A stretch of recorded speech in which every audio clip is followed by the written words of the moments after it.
Memorials salute Britain's heroes in Afghanistan and Iraq. Kate, William and Harry C. Queen unveil memorial honoring troops and civilians, but relatives are furious as Blair attends ceremony. The Queen was joined by the Duke and Duchess of Cambridge and Prince Harry to unveil a memorial to Britons who served in Iraq and Afghanistan, but Tony Blair risked further angering grieving families with his presence. The former Prime Minister sparked controversy earlier this week after he was invited to the poignant ceremony, but relatives of Britain's war dead were not. It led to calls for Theresa May to apologise, while the Ministry of Defence was forced into a humiliating comedown over the invites that bereaved families branded too little, too late. The National Memorial is for the 300,000 soldiers, sailors and airmen who served in conflicts between 1990 and 2015, including the Gulf War. During that 25-year period 680 Britons lost their lives.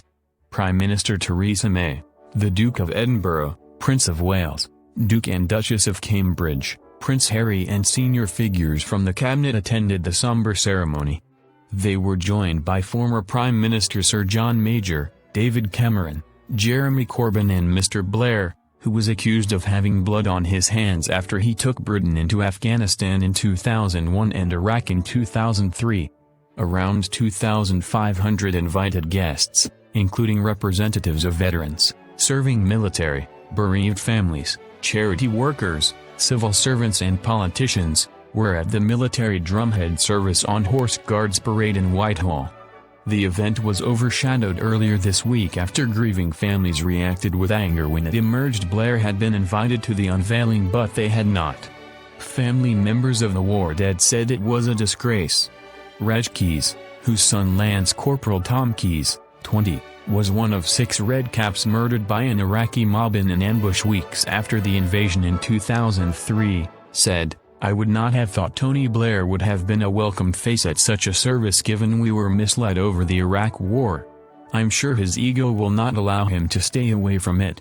A lot of families will not welcome his presence, and after such a short space of time following the publication of the Chilcot Report into the Second Iraq War.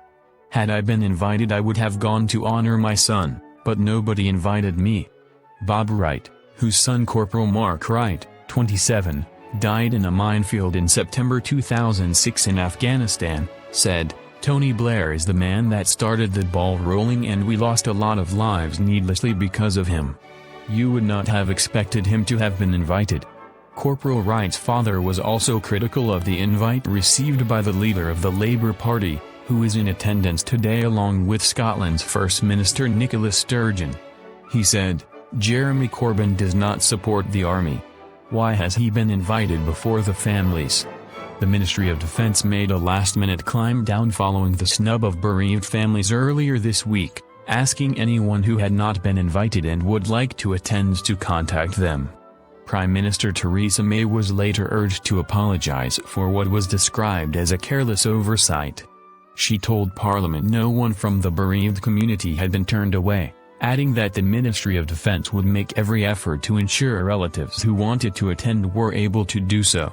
Today's service will be followed by an unveiling ceremony of sculptor Paul Day's memorial in nearby Victoria Embankment Gardens in the shadow of the Ministry of Defence building.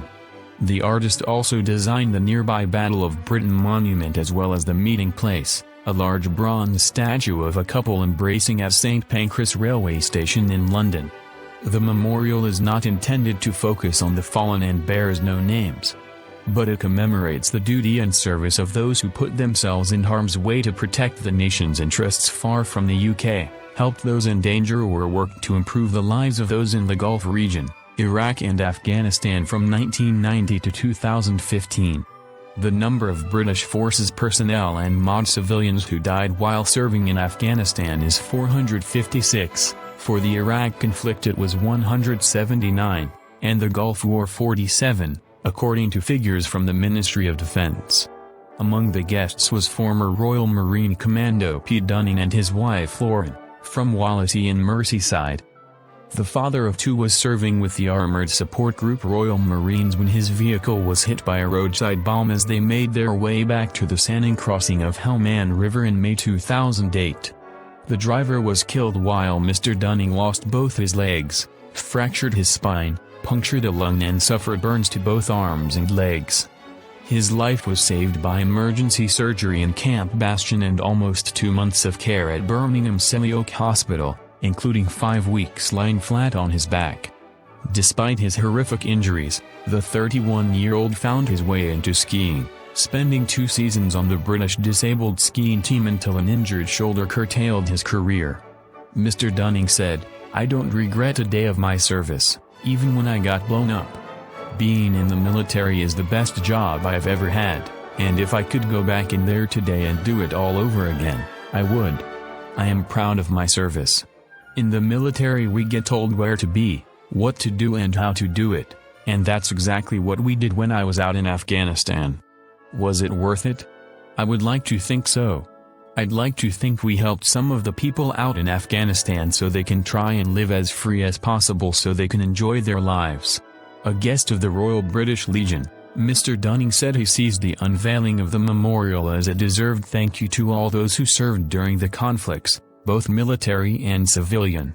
He said, "It's always great to be recognized for the work that the military do out in the armed conflicts, but today it's not just about the military. It's about the civilians who are also working out there as humanitarian aid." In total in the 3 conflicts 682 military personnel unfortunately lost their lives, but we don't know about the civilians as well. Today it's great because we are celebrating their work that they did out there as well. Dr. Shahan Heshirachi, a reservist with 144 Parachute Medical Squadron and surgeon at St. Mary's Hospital in London, said the day marked an important acknowledgement of the role civilians played in the conflicts. He said, "For me, the memorial reminds me that a lot of the things I do today to save civilians in the UK, those practices were learned and honed in Afghanistan. So, to my mind, the sacrifices that were made by individuals who served, both ones who were killed and ones who were wounded, those lives lost and the lives saved out there are translated back directly into saving lives in the UK and the world today because of what we learned." Dr. Heshirachi said the severity of injuries he saw while posted in Camp Bastion, Afghanistan, had made a lasting impression on him and his work. The most striking thing was the severity of the injuries, which really hadn't been seen before in medicine. We certainly hadn't had people surviving those kinds of injuries before. So that was the challenge. The fact that we were so good at now keeping people alive, we now had to rebuild these guys and girls. And for me that was a complete game changer. Lord Stirrup, chairman of the Memorial Project's Board of Trustees, was head of the Armed Forces in his role as Chief of Defence Staff from 2006-10. He said, "Literally hundreds of thousands of British military personnel and UK civilian citizens served this country in all sorts of various ways in support of those campaigns, and we felt that it was extremely important that the way they had conducted themselves, carried out their duties and the service they had given to the nation was honored and commemorated."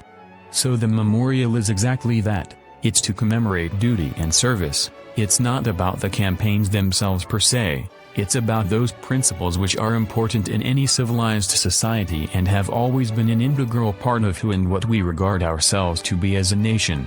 We wanted to acknowledge the contribution of the many who had served,